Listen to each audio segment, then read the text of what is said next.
Donate life અને Surat district cricket association તથા the southern Gujarat chamber of commerce and industry દ્વારા પતંગોત્સવ organ donor પરિવારને સંઘનું આયોજન સુરતમાં લાલભાઈ કોન્ટ્રાક્ટર સ્ટેડિયમ ખાતે કરવામાં આવ્યું હતું।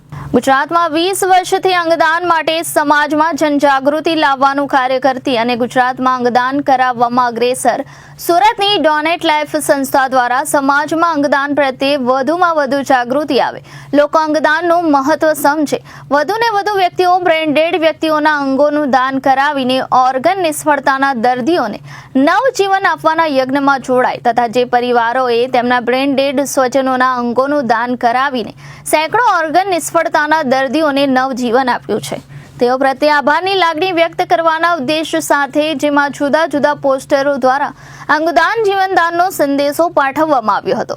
શહેરીજનોને અંગદાનના સંદેશા લખેલા પતંગનું પણ વિતરણ ડોનેટ લાઈફ સંસ્થા દ્વારા કરવામાં આવ્યું હતું। આ પતંગ ઉત્સવમાં ઓક્ટોબર 2021માં સુરતના ધાર્મિક કાકડિયા નામના 14 વર્ષના બાળકના બંને હાથ પુણેના 31 વર્ષીય યુવાન પ્રકાશમાં ટ્રાન્સપ્લાન્ટ કરવામાં આવ્યા હતા। આજના કાર્યક્રમમાં પ્રકાશ તેના પરિવારજનો સાથે ઉપસ્થિત રહ્યો હતો। સ્વધાર્મિક કાકડિયાના પરિવારજનોએ જ્યારે પ્રકાશની સાથે મળીને પતંગ ઉડાવી હતી ત્યારે તેઓ જાણે પ્રકાશની સાથે નહીં પણ ધાર્મિક સાથે જ પતંગ ઉડાવી રહ્યા હોય તેવી લાગણીમાં ભાવ વિભોર થઈ ગયા હતા। પુણેના પ્રકાશની સાથે શહેરના ડોક્ટરો, સામાજિક, રાજકીય, શૈક્ષણિક અને ઉદ્યોગ જગતના મહાનુભાવો અને શહેરીજનોએ હાથ મેળવ્યા હતા ત્યારે દરેક વ્યક્તિ રોમાંચિત થઈ ગયા હતા અને એક અલગ જ પ્રકારનો આનંદ દરેકના ચહેરા ઉપર હતો।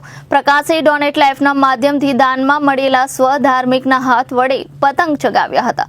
19 વર્ષ પહેલા આજના દિવસે એટલે કે 12 જાન્યુઆરી 2006ના રોજ સુરતથી ગુજરાતનું સૌપ્રથમ ઇન્ટરસિટી કેડેવરિક કિડનીનું દાન કરનાર સ્વ જગદીશભાઈ શાહના પરિવારજનોનું સન્માન ગુજરાતના ગૃહમંત્રી હર્ષભાઈ સંઘવી અને મેયર દક્ષેશ માવાણીના વરદ હસ્તે કરવામાં આવ્યું હતું। આ ઉપરાંત વર્ષ 2006માં સુરત શહેરમાં પ્રથમ બ્રેન્ડેડ જાહેર કરનાર સુરતના જાણીતા ન્યુરોસર્જન ડોક્ટર અશોક પટેલનું પણ સન્માન પૂર્વ ટેક્સટાઇલ અને રેલવે મંત્રી દર્શનાબેન જરદોશના વરદ હસ્તે કરવામાં આવ્યું હતું। આ પતંગ ઉત્સવમાં 50થી વધુ શહેરીજનોએ અંગદાનના સંકલ્પ માટેનું ફોર્મ ભરી અંગદાનનો સંકલ્પ લીધો હતો।